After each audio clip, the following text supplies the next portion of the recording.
Movie की शुरुआत में हम ब्रैडली नाम के एक CIA एजेंट को बहुत ही आलीशान पार्टी में देखते हैं। असल में ब्रैडली यहाँ पर तिहोमीर नाम के एक आदमी को पकड़ने के लिए आया है, क्योंकि उसके पास एक बहुत ही खतरनाक न्यूक्लियर डिवाइस है जिसके जरिए किसी भी देश को पल भर में तबाह किया जा सकता है। अब ब्रैडली सभी सिक्योरिटी गार्ड से बचते हुए मैंशन के अंडरग्राउंड बेसमेंट में पहुंच जाता है जहां पर तिहोमीर मौजूद था। फिर ब्रैडली उसको कहता है कि तुम चुपचाप मुझे वो न्यूक्लियर डिवाइस दे दो जिसको लेने के लिए मैं यहाँ पर आया हूँ। ये बात सुनकर तिहोमीर जवाब देता है कि सुन बेटा, मैंने अपने उन सभी लोगों को मार दिया है जिन्हें न्यूक्लियर डिवाइस के बारे में पता था, यानी कि अब मैं ही वो इंसान हूँ जो तुम्हें न्यूक्लियर डिवाइस तक पहुंचा सकता है, इसलिए मुझे मारने की गलती तो बिल्कुल भी मत करना। जिस समय इन दोनों की बातें चल रही थी तभी अचानक से ब्रैडली को छींक आ जाती है और गलती से उसके हाथों गन का ट्रिगर दब जाता है। अब गन चलने की वजह से तिहोमीर वहीं पर मारा जाता है। ये सब देखकर ब्रैडली सोचता है कि ये साला मुझसे क्या मजाक हो गया।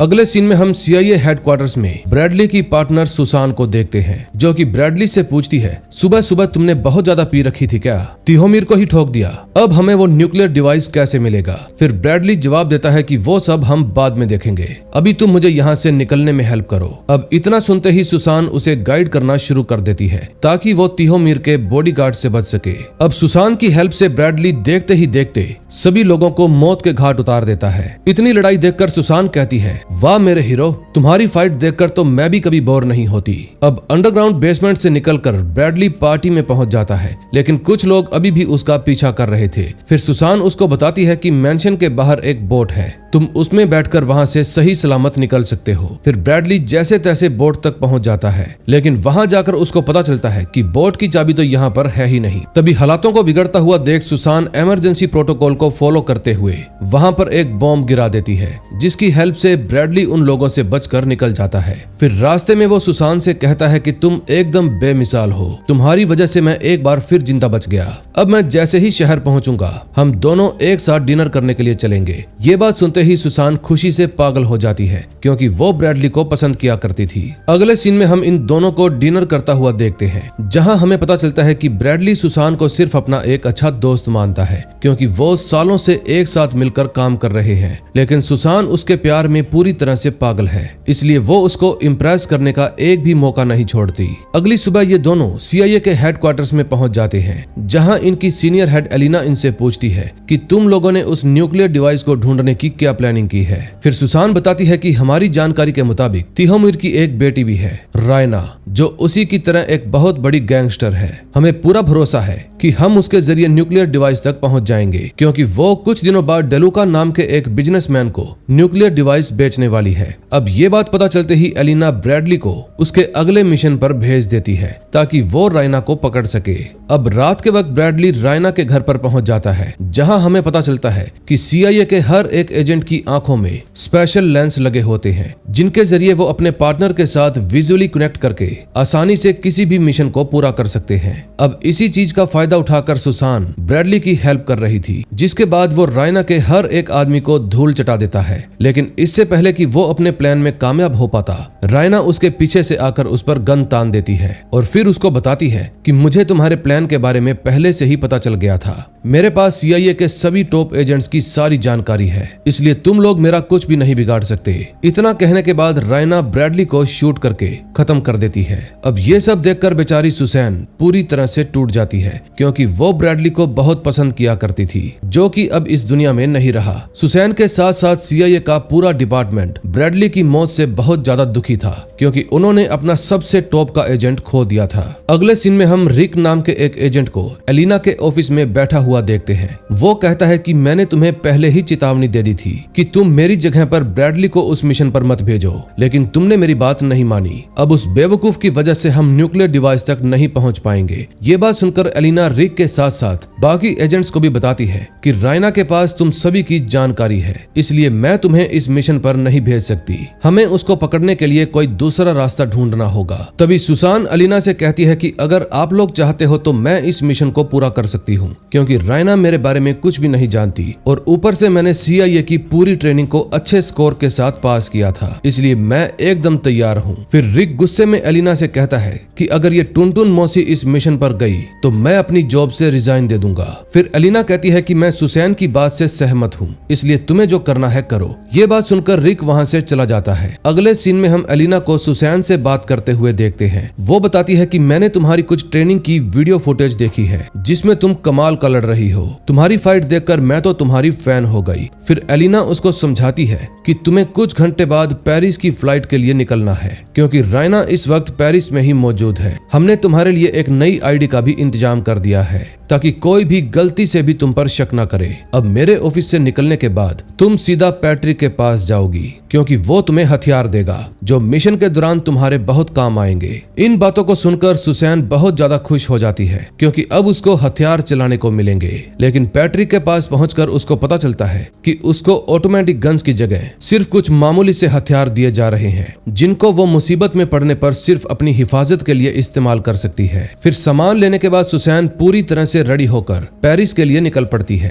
अगले सीन में हम सुसैन को पेरिस में देखते हैं। वहां आकर वो सबसे पहले अपने होटल पहुंचती है, जो बहुत ही ज्यादा घटिया था। फिर सुसैन अपने कमरे में आकर अपनी दोस्त नैन्सी से बातें करने लगती है। नैन्सी कहती है कि तुम्हें डरने की बिल्कुल भी जरूरत नहीं है, मैं जानती हूँ तुम अपने मिशन को अच्छे से पूरा कर लोगी। और इतना कहकर नैन्सी फोन काट देती है। तभी सुसैन को अपने कमरे में किसी आदमी की आवाज सुनाई देती है, जो कि कोई और नहीं बल्कि रिक था। वो सुसैन को कहता है कि भले ही मैंने CIA से रिजाइन दे दिया हो, लेकिन इस मिशन को मैं खुद ही पूरा करूंगा, क्योंकि मुझे तुम जैसी अनाड़ी एजेंट पर बिल्कुल भी भरोसा नहीं है। तुम जानती हो ना तुम पर कितनी बड़ी जिम्मेदारी है। अगर एक छोटी सी भी गलती हुई तो वो न्यूक्लियर डिवाइस गलत हाथों में पड़ जाएगा और फिर पूरी दुनिया खतरे में आ जाएगी। अब कुछ देर तक बकवास करने के बाद निक कमरे से बाहर चला जाता है। अगली सुबह सुसैन डेलुका के ऑफिस के बाहर पहुंचती है, जो पूरे तरीके से जल चुका था। ये सब देखकर सुसैन वहीं पास में काम करने वाले एक आदमी से ऑफिस के बारे में पूछताछ करने लगती है। फिर वो आदमी अपने फोन में कुछ फोटोज दिखाते हुए सुसैन को बताता है कि इस ऑफिस में कल रात को आग लग गई थी।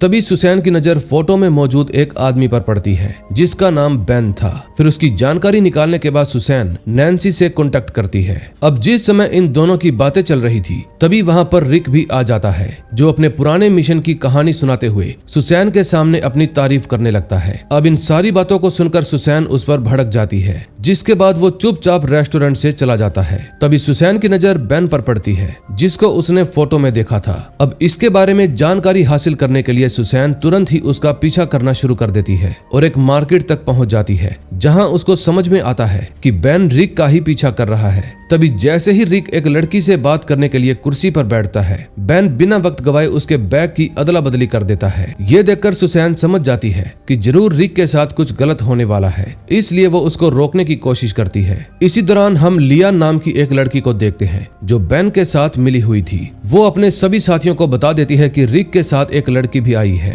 इतने में सुसैन भी रिक का पीछा करते करते एक कॉन्सर्ट तक पहुंच जाती है, जहां बहुत ज्यादा शोर हो रहा था और इसी वजह से रिक उसकी आवाज भी नहीं सुन पाता। तभी सुसैन स्टेज पर चढ़कर सिंगर से उसका माइक छीन लेती है और फिर रिक को आवाज लगाकर कहती है कि तुम्हारे बैग को बदल दिया गया है। ये बात सुनते ही रिक अपना बैग खोलकर देखता है, जिसके अंदर टाइम बॉम्ब मौजूद था। ये देखकर उसकी पैंट गीली हो जाती है, जिसके बाद वो अपनी जान बचाने के लिए उस बैग को तुरंत नदी में फेंक देता है। अब धमाके की आवाज से सभी लोग इधर उधर भागना शुरू कर देते हैं। तभी इसी दौरान बेन चुपचाप सुसैन की फोटो खींच लेता है, लेकिन सुसैन भी उसको देख लेती है और फिर उसका पीछा करना शुरू कर देती है। कुछ देर बाद ये दोनों एक बिल्डिंग में पहुंच जाते हैं, जहां बेन बड़ी ही चालाकी से सुसैन पर हमला कर देता है, पर वो ये नहीं जानता था कि उसका पाला किससे पड़ा है। अब इससे पहले कि वो कुछ कर पाता, सुसैन पल भर में उसको ठिकाने लगा देती है।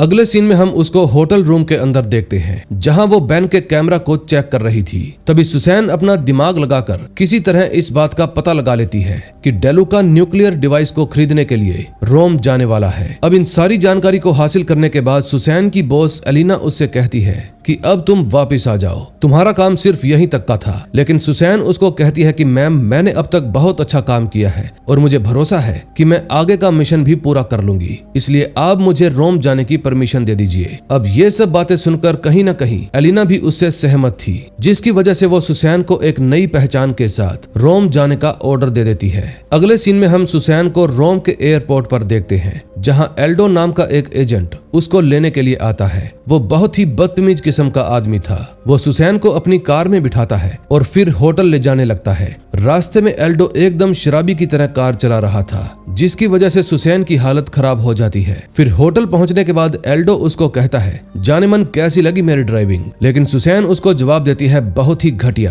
तुम जाओ और आइंदा से मुझे अपना चेहरा मत दिखाना। अब एल्डो के जाते ही सुसैन की नजर डेलुका पर पड़ती है और उसे पता चल जाता है कि वो आज रात कैसीनो में होने वाली पार्टी में आने वाला है। इसलिए रात के वक्त सुसैन भी तैयार होकर वहां पर पहुंच जाती है, लेकिन उसका नाम गेस्ट लिस्ट में था ही नहीं, जिसकी वजह से वो अंदर नहीं जा पाती। लेकिन तभी वहां पर रिक की एंट्री होती है। वो बड़े ही स्टाइल में मैनेजर से कहता है कि ये सुंदर लड़की मेरी गर्लफ्रेंड है, इसलिए आप इसको अंदर आने दीजिए। अब पार्टी में आने के बाद रिक सुसैन से पूछता है कि टुनटुन मौसी, आखिर तुम यहाँ पर किस लिए आए हो? सुसैन जवाब देती है कि मैं डेलुका को रंगे हाथों पकड़ना चाहती हूँ, इसलिए तुम मुझसे दूर ही रहना। अब ये दोनों अपने अपने रास्ते चले जाते हैं। अगले सीन में हम सुसैन को ड्रिंक काउंटर पर देखते हैं, जो कि अपनी दोस्त नैन्सी से बात कर रही थी। तभी उसकी नजर रायना पर पड़ती है। उसे पता चलता है कि एक वेटर ने रायना की ड्रिंक में जहर मिला दिया है। ये जानने के बाद सुसैन तुरंत रायना के पास पहुंच जाती है और कहती है कि आपकी ड्रिंक में वेटर ने कुछ मिलाया है। फिर रायना के आदमी जल्दी से उस वेटर को पकड़ लेते हैं, जिसके बाद वो उससे पूछती है कि तुमने मेरी ड्रिंक में क्या मिलाया था? वेटर जवाब देता है कि मैंने ऐसा कुछ भी नहीं किया। लेकिन तभी रायना उसको ड्रिंक पीने के लिए फोर्स करती है। जैसे ही वेटर ड्रिंक पीता है, तुरंत ही उसकी मौत हो जाती है। अगले सीन में हम इन दोनों को डिनर करते हुए देखते हैं, जहां रायना सुसैन को अपनी जान बचाने के लिए थैंक यू कहती है। फिर वो उससे पूछती है कि क्यों ना तुम मेरे साथ बुडापेस्ट चलो, हम वहां पर मौज मस्ती करेंगे। ये बात सुनकर सुसैन तुरंत उसके साथ चलने के लिए राजी हो जाती है। तभी कसिनो से जाते वक्त रायना के आदमी रिक को पकड़ लेते हैं। ये देखकर सुसैन तुरंत ही नैन्सी को एक सीक्रेट कोड भेजती है, जिसके बाद वो पूरे रोम की लाइट गायब कर देती है। अब इस मौके का फायदा उठाकर रिक पल भर में ही रायना के सभी आदमियों को ठिकाने लगा देता है और कैसीनो से भाग जाता है। अगले सीन में हम सुसैन को रायना के प्राइवेट जेट में बैठा हुआ देखते हैं, क्योंकि ये दोनों बुडापेस्ट जा रही थी। अब रास्ते में रायना सुसैन को एक ड्रिंक पिलाती है, जिसके बाद वो अचानक से चक्कर खाकर वहीं पर गिर जाती है। जब थोड़ी देर बाद सुसैन की आंखें खुलती है तो रायना उसको बताती है कि मैंने तुम्हारी ड्रिंक में नशे की दवा मिलाई थी, ताकि मैं तुम्हारे सामान की चेकिंग कर सकूं। अब तुम्हें डरने की कोई जरूरत नहीं है, क्योंकि मुझे तुम्हारे सामान में ऐसा कुछ भी नहीं मिला जिससे ये बात साबित हो कि तुम एक एजेंट हो। अब जिस समय इन दोनों की बातें चल रही थी, तभी अचानक से प्लेन में मौजूद वेटर रायना के ऊपर गन तान देता है और ये देखकर रायना उससे पूछती है कि आखिर तुम्हें किसने भेजा है? वेटर कोई भी जवाब नहीं देता। फिर वो प्लेन में मौजूद दोनों पायलट्स को मार देता है। तभी हालातों को बिगड़ता हुआ देखकर सुसैन तुरंत ही वेटर पर हमला कर देती है और फिर उसको ठिकाने लगाने के बाद जल्दी से प्लेन को कंट्रोल करने की कोशिश करती है। तभी रायना पीछे से आकर उस पर गन तानते हुए कहती है कि अब तुम्हारी पहचान बाहर आ चुकी है। तुमने जो कुछ भी प्लेन के अंदर किया, इससे ये तो साबित होता है कि तुम एक आम इंसान तो बिल्कुल भी नहीं हो, जरूर तुम एक एजेंट हो। लेकिन सुसैन बहुत ही होशियारी से झूठ बोलती है कि मुझे तुम्हारे पिता ने एक पर्सनल बॉडीगार्ड की तरह हायर किया था, ताकि मैं तुम्हारी रक्षा कर सकूं, क्योंकि वो तुम्हें बहुत ही ज्यादा प्यार करते थे। ये बात सुनने के बाद भी रायना को उस पर भरोसा नहीं होता, इसलिए सुसैन रायना के बचपन से जुड़ी कुछ बातें बताने लगती है और ये सब बातें सुनने के बाद रायना को उस पर भरोसा हो ही जाता है।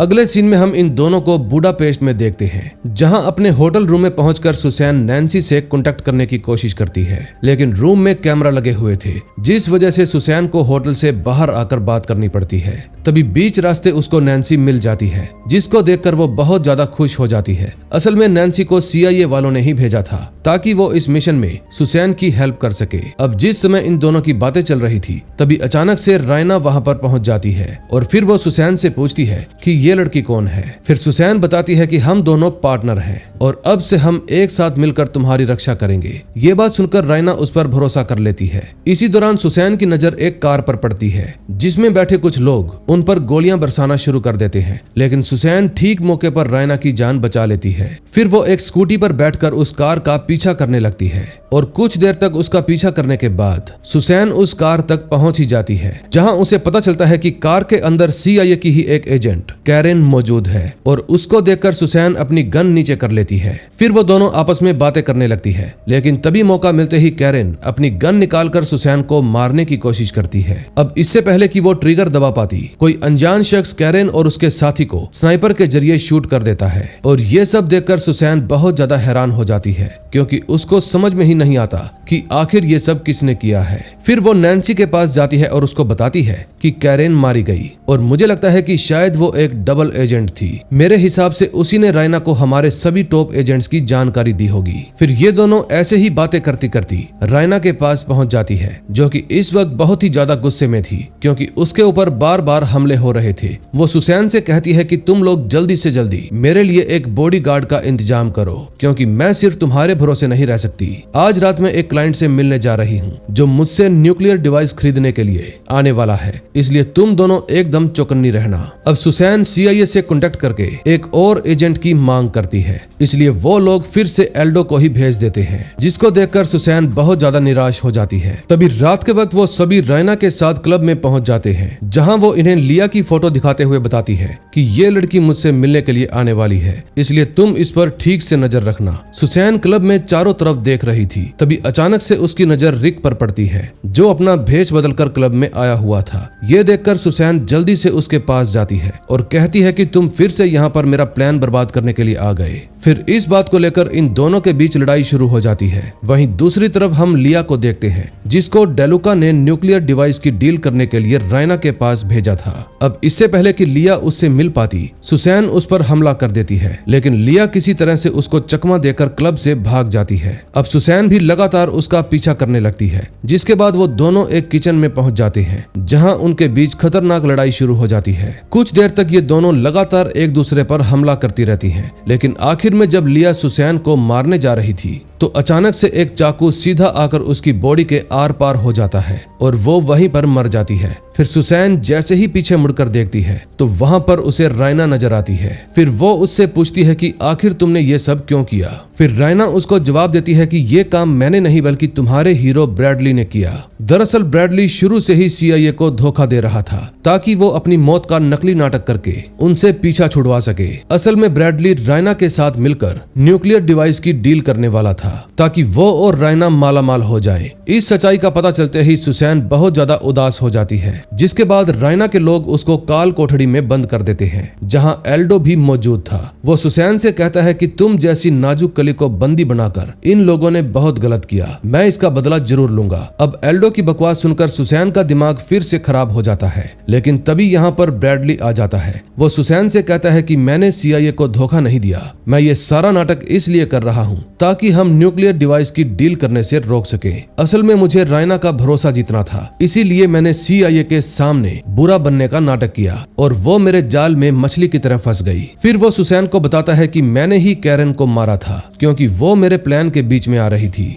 अब सारी सच्चाई जानने के बाद ब्रैडली सुसैन को समझाता है कि मैं रायना के साथ न्यूक्लियर डिवाइस की डील करने के लिए जा रहा हूँ, ताकि मैं उन सभी को ठिकाने लगा सकूं। फिर अपना काम खत्म करने के बाद मैं तुम्हारे पास वापस आ जाऊंगा। इतना कहकर ब्रैडली वहां से चला जाता है। उसके जाते ही सुसैन एल्डो की हेल्प से अपने हाथ में बंधी रस्सी को खोल लेती है और फिर वो एक कार में बैठकर ब्रैडली के पीछे पीछे चली जाती है। कुछ देर बाद सुसैन उस जगह पर पहुंच जाती है जहां पर डील होने वाली थी, लेकिन अंदर जाने से पहले ही वो अपनी कार को एक पेड़ से टक्कर मार देती है, जिसके कारण इतनी तेज आवाज होती है कि गेट के पास खड़े सभी सिक्योरिटी गार्ड्स बाहर आकर कार को चेक करने लगते हैं। फिर मौके का फायदा उठाकर सुसैन बड़ी ही चालाकी से घर के अंदर घुस जाती है। तभी हम डेलुका को देखते हैं, जो न्यूक्लियर डिवाइस की डील करने के लिए यहाँ पर आ चुका था। वो रायना से कहता है कि मुझे तुम पर पूरा भरोसा है, लेकिन मैं ब्रैडली पर भरोसा नहीं कर सकता, क्योंकि ये पहले CIA के लिए काम करता था। अगर तुम इसको मार दोगी तो मैं तुम्हारे साथ डील करने के के लिए तैयार हूँ। ये बात सुनते ही सभी लोग ब्रैडली को मारने के लिए अपनी गन बाहर निकाल लेते हैं, लेकिन तभी वहाँ पर सुसैन पहुँच जाती है, जो कि डेलुका के ऊपर गन तानते हुए कहती है, अगर तुमने ब्रैडली को कुछ भी किया तो मैं तुम सभी को मौत के घाट उतार दूंगी। मुझे बस एक बटन दबाना है। मेरा इशारा मिलते ही पूरी CIA की टीम यहाँ पर पहुँच जाएगी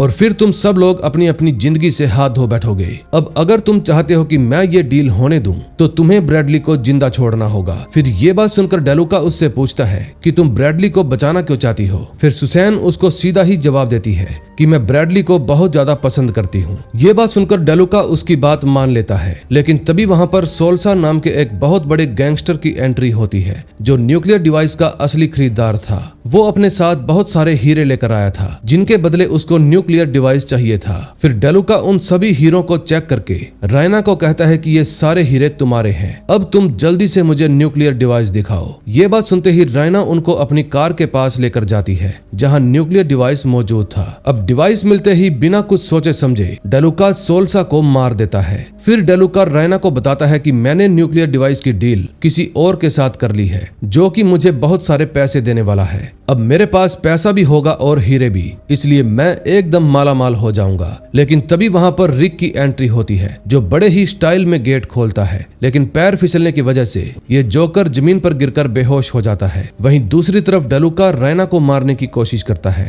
लेकिन सुसैन उसको एक बार फिर से बचा लेती है, जिसके बाद वो सभी बॉडीगार्ड्स को एक एक करके मारना शुरू कर देती है। इसी दौरान डेलुका अपनी गन उठाकर सुसैन को मारने की कोशिश करता है, लेकिन ब्रैडली सही मौके पर उसके सामने आ जाता है, जिसकी वजह से वो गोली ब्रैडली के कंधे पर लग जाती है। अब मौका मिलते ही डेलुका न्यूक्लियर डिवाइस और हीरो को लेकर अपने हेलीकॉप्टर में बैठकर वहां से भागने लगता है। तभी सुसैन और रिक उसका पीछा करते हुए हेलीकॉप्टर पर लटक जाते हैं, लेकिन आसमान में पहुंचने के बाद रिक का हाथ फिसलने लगता है और कुछ ही देर में वो फिसलकर सीधा नदी में जाकर गिरता है। वहीं दूसरी तरफ सुसैन किसी न किसी तरह से हेलीकॉप्टर पर चढ़कर डेलुका पर हमला कर देती है और इसी दौरान न्यूक्लियर डिवाइस के साथ साथ सभी हीरे भी नदी में गिर जाते हैं। ये देखकर डेलुका को बहुत गुस्सा आता है और वो अपनी गन निकालकर सुसैन को मारने की कोशिश करता है, लेकिन तभी नैन्सी सही मौके पर वहां पर पहुंचकर डेलुका को शूट करके मार डालती है, जिसकी वजह से सुसैन की जान बच जाती है। अगले सीन में हम रायना को देखते हैं,